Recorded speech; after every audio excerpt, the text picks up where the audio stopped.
AP CM Chandrababu foreign టూర్కి వెళ్లనున్నారు. ఇవాల్టి నుంచి 3 రోజుల పాటు చంద్రబాబు నాయుడు దుబాయ్, అబుదాబి, యూఏఈలో పర్యటించనున్నారు. రాష్ట్రానికి పెట్టుబడుల సాధన కోసం యూఏఈలో సీఎం బృందం పర్యటిస్తోంది. వచ్చే నెల 14, 15 తేదీల్లో విశాఖలో జరగనున్న పార్ట్నర్షిప్ సమ్మిట్కు వివిధ సంస్థల ప్రతినిధులను సీఎం ఆహ్వానించనున్నారు.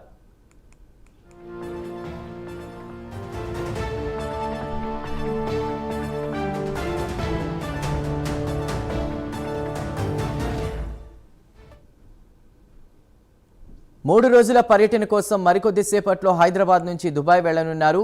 3 రోజుల్లో వివిధ అంతర్జాతీయ సంస్థల యాజమాన్యాలు ప్రతినిధులతో 1-to-1 మీటింగ్లకు ముఖ్యమంత్రి చంద్రబాబు హాజరు కానున్నారు.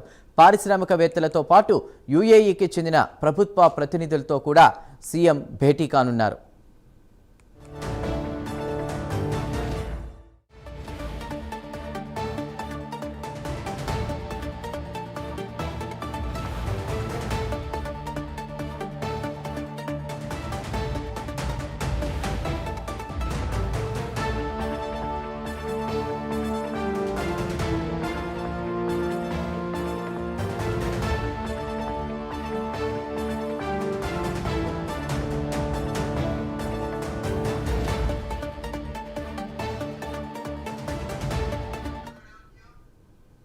దుబాయ్లో సిఐఐ రోడ్ షో కార్యక్రమంలో చంద్రబాబు పాల్గొనున్నారు. దుబాయ్లో 3వ రోజు ఏపీ ఎన్ఆర్టీ ఆధ్వర్యంలో నిర్వహిస్తున్న తెలుగు డయాస్పోరా సమావేశంలో కూడా సీఎం పాల్గొంటారు.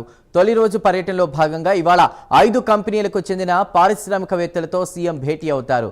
శోభా గ్రూప్, షరాఫ్ డిజి ట్రాన్స్ వరల్డ్ గ్రూప్, అదేవిధంగా లూథా గ్రూప్, దుబాయ్ ఫ్యూచర్ ఫౌండేషన్ సంస్థలకు చెందినటువంటి ప్రతినిధులతో సీఎం చంద్రబాబు సమావేశం కానున్నారు. ఇండస్ట్రియల్, ఐటీ పార్కులు, లాజిస్టిక్స్, వేర్ హౌసింగ్ సదుపాయాలు, పోర్టులు, షిప్ మేనేజ్మెంట్ వంటి రంగాల్లో పెట్టుబడులపై దీనికి సంబంధించి కూడా ఆయా సంస్థల ప్రతినిధులతో చంద్రబాబు చర్చించనున్నట్లు సమాచారం.